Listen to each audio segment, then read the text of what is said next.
नमस्कार बंधुगण बंधु मैंने आपण मैंने समस्त को आज ज्योतिष कार्यक्रम को स्वागत। आज ज्योतिष कार्यक्रमटी वृष राशि व्यक्ति विशेष मान बहुत गुरुत्वपूर्ण अटे, बहुत ही खास अटे।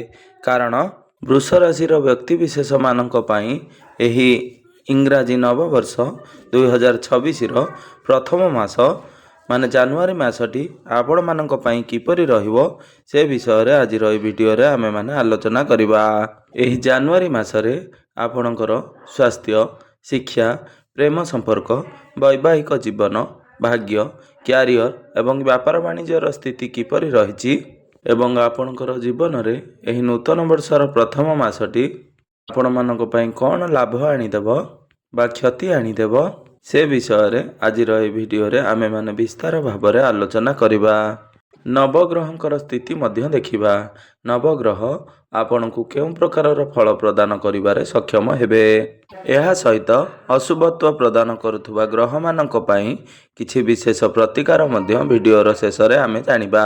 तो बंधु माने जदि आपण मानकर वृष राशि होइथाए तेबे वीडियोटी को स्किप न करी थरे मात्र शेष पर्यंत निश्चिंत देखंतु एवं वीडियोटी को गोटे लाइक करी चैनल टी को सब्सक्राइब कर दियंतु।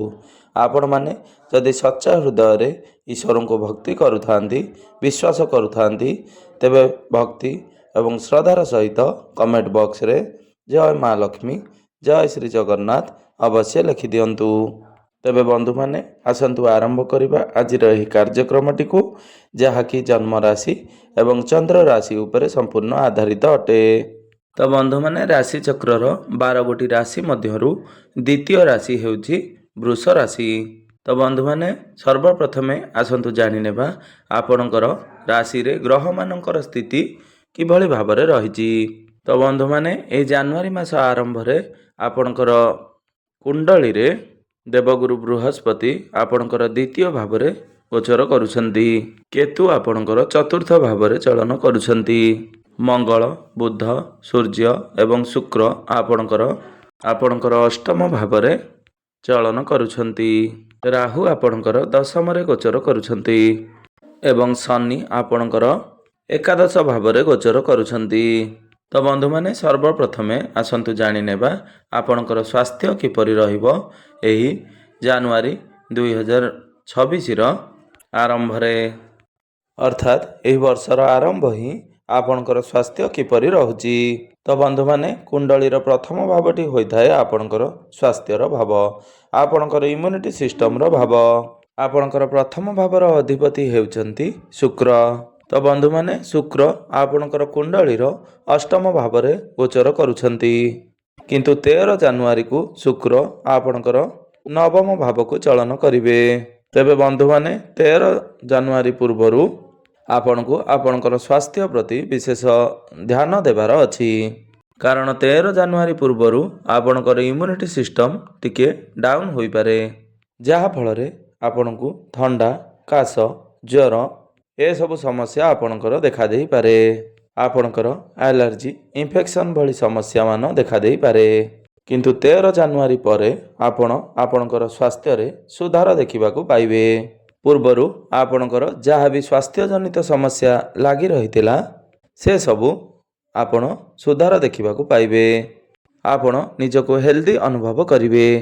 एबे आसंतु जानि नेबा आपणकर शिक्षा क्षेत्र किपरि रहिबो एही नूतन वर्ष 2026 रो जानुआरी मासरे।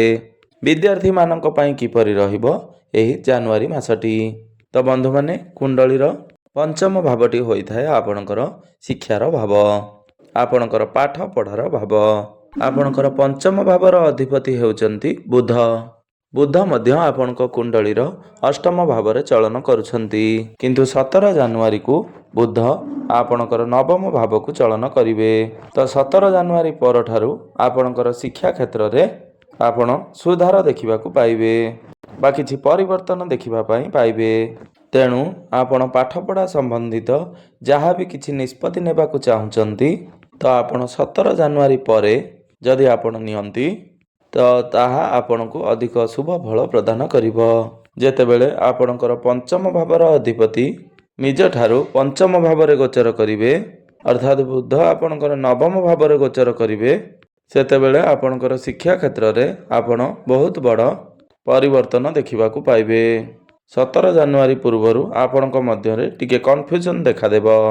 ଆପଣଙ୍କର ପାଠପଢ଼ା ପ୍ରତି ସେତେଟା ଆଗ୍ରହ ଦେଖାଦେଇ ନପାରେ, କିନ୍ତୁ 17 ଜାନୁଆରୀ ପରେ ଆପଣଙ୍କର ଏହିସବୁ କ୍ଷେତ୍ରରେ ବହୁତ ଭଲ ପରିବର୍ତ୍ତନ ଦେଖିବାକୁ ପାଇବେ। ଏବେ ଆସନ୍ତୁ ଜାଣିନେବା ଆପଣଙ୍କର ପ୍ରେମ ଜୀବନ କିପରି ରହିବ ଏହି ନୂତନ ବର୍ଷ ଜାନୁଆରୀ ମାସର ପ୍ରଥମରେ। ବର୍ଷର ଆରମ୍ଭଟି ଆପଣଙ୍କର ପ୍ରେମ ଜୀବନ ପାଇଁ କ'ଣ ଆଣିଦେବ ସେ ବିଷୟରେ ଆଲୋଚନା କରିବା। ତ ବନ୍ଧୁମାନେ, କୁଣ୍ଡଳୀର ପଞ୍ଚମ ଭାବଟି ଶିକ୍ଷାର ଭାବ ହେବା ସହିତ ପଞ୍ଚମ ଭାବଟି ହୋଇଥାଏ ଆପଣଙ୍କର ପ୍ରେମ ଜୀବନର ଭାବ, ଆପଣଙ୍କର ସନ୍ତାନର ଭାବ। ତ ଆପଣଙ୍କର ପଞ୍ଚମ ଭାବର ଅଧିପତି ହେଉଛନ୍ତି ବୁଧ। ବୁଧ ଆପଣଙ୍କ କୁଣ୍ଡଳୀର ଅଷ୍ଟମ ଭାବରେ ଗୋଚର କରୁଛନ୍ତି। ତ ବନ୍ଧୁମାନେ, ଶନିଙ୍କର ଦୃଷ୍ଟି ମଧ୍ୟ ଆପଣଙ୍କର ପଞ୍ଚମ ଭାବ ଉପରକୁ ରହୁଛି। ତ ଆପଣ ଆପଣଙ୍କର ପାର୍ଟନରଙ୍କ ମଧ୍ୟରେ ଟିକେ ଜିଦ୍ଦି ସ୍ୱଭାବ ଦେଖିବାକୁ ପାଇବେ।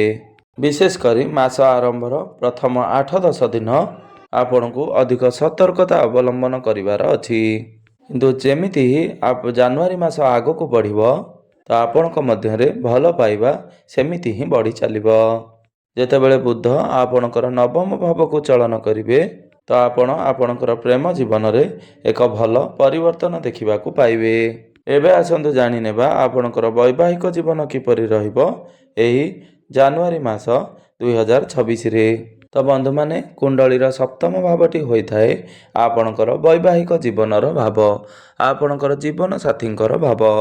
ଆପଣଙ୍କର ସପ୍ତମ ଭାବର ଅଧିପତି ହେଉଛନ୍ତି ମଙ୍ଗଳ। ମଙ୍ଗଳ ଆପଣଙ୍କ କୁଣ୍ଡଳୀର ଅଷ୍ଟମ ଭାବରେ ଗୋଚର କରୁଛନ୍ତି ଏବଂ 16 ଜାନୁଆରୀକୁ ମଙ୍ଗଳ ଆପଣଙ୍କର ନବମ ଭାବକୁ ଚଳନ କରିବେ। ତ 16 ଜାନୁଆରୀ ପରେ ଆପଣ ଆପଣଙ୍କର ଜୀବନସାଥୀଙ୍କର ଭାଗ୍ୟ ଏବଂ କ୍ୟାରିୟରରେ ବହୁତ ଭଲ ଗ୍ରୋଥ୍ ଦେଖିବାକୁ ପାଇବେ। ଆପଣଙ୍କର ଜୀବନସାଥୀ ତାଙ୍କର କ୍ୟାରିୟରରେ ଗୋଟେ ବହୁତ ବଡ଼ ଆଚିଭମେଣ୍ଟ ମିଳିବାକୁ ଯାଉଛି, କାରଣ ଆପଣଙ୍କର ଜୀବନସାଥୀଙ୍କର ଭାଗ୍ୟ ସମ୍ପୂର୍ଣ୍ଣ ରୂପରେ ତାଙ୍କ ସହିତ ସାଥ ଦେବ। କିନ୍ତୁ 16 ଜାନୁଆରୀ ପୂର୍ବରୁ ଆପଣଙ୍କୁ ଆପଣଙ୍କ ଜୀବନସାଥୀଙ୍କର ସ୍ୱାସ୍ଥ୍ୟ ପ୍ରତି ବିଶେଷ ଧ୍ୟାନ ରଖିବାର ଅଛି, କାରଣ ଆପଣଙ୍କର ସପ୍ତମ ଭାବର ଅଧିପତିଙ୍କର କନେକ୍ସନ୍ ଅଷ୍ଟମ ଭାବ ସହିତ ଜଡ଼ିତ ରହୁଛି। କୁଣ୍ଡଳୀର ଅଷ୍ଟମ ଭାବଟି ହୋଇଥାଏ ରୋଗ, ଋଣ, ଶତ୍ରୁର ଭାବ। ତେଣୁ ଆପଣଙ୍କର ଜୀବନସାଥୀଙ୍କର ସ୍ୱାସ୍ଥ୍ୟରେ କିଛି ଛୋଟ ମୋଟ ସମସ୍ୟା ଦେଖାଦେଇପାରେ। ବିଶେଷ କରି ଇନଫେକ୍ସନ୍, ଆଲର୍ଜି, ଥଣ୍ଡା, କାଶ, ଜ୍ୱର ଇତ୍ୟାଦି ହେବା, ଏସବୁ କଥା ପ୍ରତି ଆପଣଙ୍କୁ ବିଶେଷ ରୂପରେ ଧ୍ୟାନ ରଖିବାର ଅଛି। ଏବେ ଆସନ୍ତୁ ଜାଣିନେବା ସବୁଠାରୁ ମହତ୍ତ୍ୱପୂର୍ଣ୍ଣ ବିଷୟବସ୍ତୁ ଆପଣଙ୍କର ଭାଗ୍ୟ, କ୍ୟାରିୟର ଏବଂ ବ୍ୟାପାର ବାଣିଜ୍ୟର ସ୍ଥିତି କିପରି ରହିଛି ଏହି ନୂତନ ବର୍ଷ ଜାନୁଆରୀ ମାସରେ। ଏହି ବର୍ଷର ଆରମ୍ଭ ହିଁ ଆପଣଙ୍କର ଭାଗ୍ୟ, କ୍ୟାରିୟର ଏବଂ ବ୍ୟାପାର ବାଣିଜ୍ୟର ସ୍ଥିତି କିପରି ରହିବ ସେ ବିଷୟରେ ପ୍ରଥମେ ଜାଣିବା। ତ ବନ୍ଧୁମାନେ, କୁଣ୍ଡଳୀର ନବମ ଭାବଟି ହୋଇଥାଏ ଆପଣଙ୍କର ଭାଗ୍ୟର ଭାବ ଏବଂ ଦଶମ ଭାବଟି ହୋଇଥାଏ ଆପଣଙ୍କର କାର୍ଯ୍ୟକ୍ଷେତ୍ର ତଥା କ୍ୟାରିୟରର ଭାବ। ଆପଣଙ୍କର ନବମ ଭାବର ଅଧିପତି ଅର୍ଥାତ୍ ଭାଗ୍ୟ ଭାବର ଅଧିପତି ହେଉଛନ୍ତି ଶନି। ଶନି ଆପଣଙ୍କ କୁଣ୍ଡଳୀର ଏକାଦଶ ଭାବରେ ଗୋଚର କରୁଛନ୍ତି, ଆପଣଙ୍କର ଲାଭ ସ୍ଥାନରେ ଗୋଚର କରୁଛନ୍ତି। ଏଠାରେ ଶନିଙ୍କର ସ୍ଥିତି ବହୁତ ଭଲ ରହୁଛି। ଏହା ବ୍ୟତୀତ ଅନ୍ୟ କୌଣସି ଗ୍ରହଙ୍କର ଦୃଷ୍ଟି ମଧ୍ୟ ଶନିଙ୍କ ଉପରେ ରହୁନାହିଁ। ଆପଣଙ୍କର ଭାଗ୍ୟ ଭାବର କନେକ୍ସନ୍ ଲାଭ ଭାବ ଉପରେ ରହୁଛି, ତ ଆପଣଙ୍କୁ ଆପଣଙ୍କର ଭାଗ୍ୟରେ ଲାଭ ପ୍ରାପ୍ତି ହେବ, ଆପଣଙ୍କର ଭାଗ୍ୟରେ ଉନ୍ନତି ହେବ। ତ ଆପଣ ଯେଉଁ ବି କାର୍ଯ୍ୟରେ ହାତ ଦେବେ ନିଶ୍ଚିନ୍ତ ଭାବରେ ଆପଣ ସଫଳତା ଲାଭ କରିବେ। ବର୍ଷର ଆରମ୍ଭ ହିଁ ଆପଣଙ୍କୁ ଭାଗ୍ୟଶାଳୀ ବନାଉଛି। ତ ଆପଣ ଆପଣଙ୍କର ଭାଗ୍ୟ ରିଲେଟେଡ୍ ଯାହା ବି ନିର୍ଣ୍ଣୟ ନେବାକୁ ଚାହୁଁଛନ୍ତି ଆପଣ ବିନା ଦ୍ୱିଧାରେ ନେଇପାରିବେ। ଏହି ନୂତନ ବର୍ଷର ପ୍ରଥମରେ ହିଁ ଆପଣ କୌଣସି ଭୂମି, ଜମି, ପ୍ରପର୍ଟି ଇତ୍ୟାଦିରେ ନିର୍ଣ୍ଣୟ ନେଇପାରନ୍ତି ବା କିଣାକିଣି କରିପାରନ୍ତି। ଆପଣ ନୂତନ ଯାନବାହନ କିଣିପାରନ୍ତି କିମ୍ବା ଆପଣ ନୂତନ ଗୃହ ଇତ୍ୟାଦି ନିର୍ମାଣ କରିପାରନ୍ତି। ଏହି ବର୍ଷର ଆରମ୍ଭରୁ ହିଁ ଆପଣଙ୍କୁ କୌଣସି ଦିଗରୁ ଧନ ଲାଭ ହେବାର ଯୋଗ ବନୁଅଛି। ଆପଣ ଆପଣଙ୍କର ଗୃହରେ କୌଣସି ଶୁଭ ମାଙ୍ଗଳିକ କାର୍ଯ୍ୟର ଆୟୋଜନ କରିପାରନ୍ତି। ଆପଣ କୌଣସି ବଡ଼ ଜିନିଷ କିଣାକିଣି କରିପାରନ୍ତି। ଆପଣ ସେୟାର ମାର୍କେଟ, ଷ୍ଟକ୍ ମାର୍କେଟ ଏବଂ ଟ୍ରେଡିଂରେ ଆପଣ କିଛି ବଡ଼ ଇନଭେଷ୍ଟମେଣ୍ଟ କରିପାରନ୍ତି। ଆପଣଙ୍କର ଭାଗ୍ୟର କନେକ୍ସନ୍ ଆପଣଙ୍କର ପ୍ରଥମ ଭାବ ଉପରେ ବନୁଅଛି, କାରଣ ଶନିଙ୍କର ଦୃଷ୍ଟି ଆପଣଙ୍କର ପ୍ରଥମ ଭାବ ଉପରେ ରହୁଛି, ଯାହାକି ଆପଣଙ୍କର ଭାଗ୍ୟକୁ ଅଧିକ ମଜବୁତ ବନାଉଛି।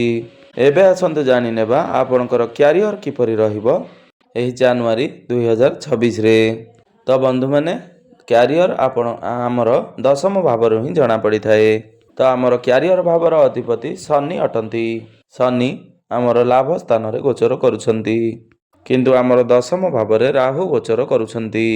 ରାହୁ ହେଉଛନ୍ତି ବହୁତ ଚାଲାକ ଗ୍ରହ। ତେବେ ସମ୍ପୂର୍ଣ୍ଣ 26 ମସିହାରେ ରାହୁ ଆପଣଙ୍କର ଦଶମ ଭାବରେ ହିଁ ବିରାଜମାନ ରହିବେ, କାରଣ ଡିସେମ୍ବର 5 ତାରିଖରେ ହିଁ ରାହୁ ନିଜର ରାଶି ପରିବର୍ତ୍ତନ କରିସାରିଛନ୍ତି ଏବଂ ଆପଣଙ୍କର ନବମ ଭାବକୁ ପ୍ରବେଶ କରିବେ। ସେ ପର୍ଯ୍ୟନ୍ତ ରାହୁ ଏବଂ ଆପଣଙ୍କର ନବମ ଭାବକୁ ପ୍ରବେଶ କରିବେ, ସେ ପର୍ଯ୍ୟନ୍ତ ରାହୁ ଆପଣଙ୍କର ଦଶମ ଭାବରେ ହିଁ ରହିବେ। ତେବେ ରାହୁ ଏଠାରେ ଆପଣଙ୍କୁ ବହୁତ ଚାଲାକି ଏବଂ ସ୍ମାର୍ଟ ବନାଇବେ। ଆପଣଙ୍କର ମାଇଣ୍ଡକୁ ସାର୍ପ ରଖିବେ। ସମସ୍ତ ପ୍ରକାରର ସମାଧାନ ଆପଣଙ୍କ ପାଖରେ ହିଁ ମିଳିବ। ଆପଣ ନିଜର କ୍ୟାରିୟରରେ ହାର୍ଡ଼ୱାର୍କ ଅପେକ୍ଷା ସ୍ମାର୍ଟ ୱାର୍କ କରିବେ। ଆପଣ ଆପଣଙ୍କର କ୍ୟାରିୟରରେ ବହୁତ ଅଧିକ ଉନ୍ନତି କରିବେ। ଆପଣ ଆପଣଙ୍କର କ୍ୟାରିୟରରେ ବହୁତ ଆଗକୁ ବଢ଼ିବାକୁ ଯାଉଛନ୍ତି।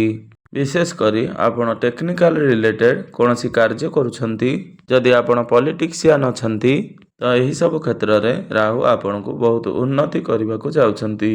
ଯଦି ଆପଣ IT ରିଲେଟେଡ୍, AI ରିଲେଟେଡ୍ କିଛି କାମ କରୁଛନ୍ତି ବା ଏଡ଼ିଟିଂର କୌଣସି କାର୍ଯ୍ୟ କରୁଛନ୍ତି, କିମ୍ବା ଆପଣ ଯଦି ରିସର୍ଚ୍ଚ ଲାଇନ୍ରେ ଅଛନ୍ତି, ତ ଏହିସବୁ କ୍ଷେତ୍ରରେ ଆପଣ ଅଧିକ ଉନ୍ନତି ଏବଂ ପ୍ରଗତି କରିବା ପାଇଁ ଯାଉଛନ୍ତି। ଯଦି ଆପଣ ଇନପୁଟ୍ ଏକ୍ସପର୍ଟର କାମ କରୁଛନ୍ତି, ଅର୍ଡ଼ର ଲାଙ୍ଗୁଏଜର ବା ଅଦର ଲାଙ୍ଗୁଏଜର କୌଣସି କିଛି କାର୍ଯ୍ୟ କରୁଛନ୍ତି, ତ ଏଥିରେ ଆପଣଙ୍କୁ ବହୁତ ଅଧିକ ସଫଳତା ପ୍ରାପ୍ତି ହେବା ପାଇଁ ଯାଉଛି। ରାହୁ ତ ଆପଣଙ୍କୁ ଆପଣଙ୍କର ଦଶମ ଭାବରେ ଅଧିକ ଲାଭ ପ୍ରଦାନ କରିବେ। ଏହା ବ୍ୟତୀତ ଶନି ଆପଣଙ୍କର ଲାଭ ସ୍ଥାନରେ ଅଛନ୍ତି। ତ ଦୁଇ ପଟରୁ ଆପଣଙ୍କୁ ଆପଣଙ୍କର କ୍ୟାରିୟରରେ ଲାଭ ପ୍ରାପ୍ତି ହେବ। ଆପଣଙ୍କର ଇନକମ୍ରେ ଆପଣ ବୃଦ୍ଧି ଦେଖିବାକୁ ପାଇବେ। ତ ବ୍ୟାପାର ବାଣିଜ୍ୟର କଥା ହେବା ଯଦି, ବିଜନେସ୍ ମଧ୍ୟ ଆପଣଙ୍କର 16 ଜାନୁଆରୀ ପରେ ଆପଣ ଆପଣଙ୍କର ବ୍ୟାପାରରେ ପ୍ରଫିଟ୍ ଦେଖିବାକୁ ପାଇବେ। ଆପଣଙ୍କର ବିଜନେସ୍ରେ ଆପଣ ଗ୍ରୋଥ୍ ଦେଖିବାକୁ ପାଇବେ, କାରଣ 16 ଜାନୁଆରୀକୁ ସମସ୍ତ ଗ୍ରହମାନେ ଆପଣଙ୍କର ନବମ ଭାବକୁ ଚାଲି ଆସିବେ। ଅର୍ଥାତ୍ ସୂର୍ଯ୍ୟ, ମଙ୍ଗଳ, ବୁଧ, ଶୁକ୍ର ବଡ଼ ବଡ଼ ପ୍ରମୁଖ ଗ୍ରହମାନେ ଆପଣଙ୍କର ଭାଗ୍ୟ ଭାବକୁ ତଥା ନବମ ଭାବକୁ ଚାଲି ଆସିବେ ଏବଂ ଏହାପରେ ହିଁ ଆପଣ ଆପଣଙ୍କର ବ୍ୟାପାରରେ ଗ୍ରୋଥ୍ ଦେଖିବାକୁ ପାଇବେ, ପ୍ରଫିଟ୍ ଦେଖିବାକୁ ପାଇବେ। 16 ଜାନୁଆରୀ ପରେ ଆପଣଙ୍କର ଫାଇନାନ୍ସିଆଲ ଗ୍ରୋଥ୍ ହେବ, ଆପଣଙ୍କର ଆର୍ଥିକ ସ୍ଥିତି ମଜବୁତ ହେବ। ଏବେ ଆସନ୍ତୁ ଜାଣିନେବା କିଛି ବିଶେଷ ଉପାୟ ବିଷୟରେ, ଯେଉଁ ଉପାୟ ଗୁଡ଼ିକ କରିବା ଦ୍ୱାରା ଆପଣଙ୍କର ଯେଉଁ ସବୁ ଅଶୁଭତ୍ୱ ରହୁଛି ସେଗୁଡ଼ିକ ଖଣ୍ଡନ ହୋଇ ଆପଣଙ୍କୁ ଶୁଭଫଳ ପ୍ରାପ୍ତି ହେବ। ଆପଣ ପ୍ରତ୍ୟେକ ଦିନ ଶୁକ୍ରଙ୍କର ବୀଜ ମନ୍ତ୍ରର ଜପ 108 ଥର ଅବଶ୍ୟ କରନ୍ତୁ ଏବଂ ପ୍ରତ୍ୟେକ ଦିନ ହନୁମାନ ଚାଳିଶାର ପାଠ ଆପଣ ଅବଶ୍ୟ କରନ୍ତୁ ଏବଂ ପ୍ରତ୍ୟେକ ଦିନ ଉଦିତ ସୂର୍ଯ୍ୟଙ୍କୁ ତମ୍ବା ପାତ୍ରରେ ଜଳାର୍ଘ୍ୟ ଅର୍ପଣ କରନ୍ତୁ। ଏହା ସହିତ ଆପଣ ପ୍ରତ୍ୟେକ ଦିନ ଶନିଙ୍କର ବୀଜ ମନ୍ତ୍ରର ଜପ 108 ଥର କରନ୍ତୁ। ତେବେ ବନ୍ଧୁମାନେ, ଏ ଆସିବାକୁ ଥିବା ଇଂରାଜୀ ନବବର୍ଷଟି ଆପଣଙ୍କ ପାଇଁ ଶୁଭମୟ ହେଉ, ସୁଖମୟ ହେଉ ଏବଂ ଆପଣଙ୍କର ଚଲାପଥ କୁସୁମିତ ହେଉ, ଏହା ହିଁ ଈଶ୍ୱରଙ୍କ ନିକଟରେ ମୋର ଏତିକି ପ୍ରାର୍ଥନା। ଧନ୍ୟବାଦ।